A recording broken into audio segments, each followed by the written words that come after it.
আপনারা মসজিদ ভেঙে মন্দির করতে চান, আর আপনারা আমাদেরকে সম্প্রতির কথা শেখান।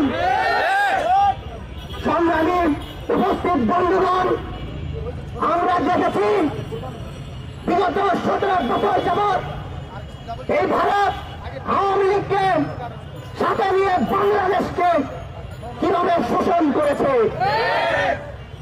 আমরা বলতে চাই, আপনার লেন্ডিক দর্জি খাত শেখ হাসিনাকে এই দেশের জনগণ এই দেশ থেকে উৎখাত করে দিয়েছে। সুতরাং আপনারা যতই এটাকে সিকিম বানাতে চান, বাংলাদেশের জনগণ এই বাংলাদেশকে সিকিম বানাতে দিবে না। আপনারা যদি বাংলাদেশকে নিয়ে খেলার চেষ্টা করেন, আমরা 7 সিস্টারকে নিয়ে খেলবো।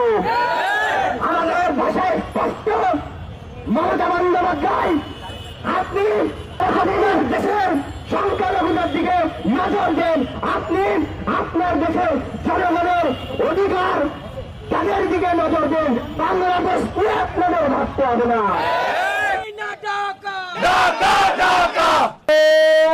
জ্বালানি না রাজপথ।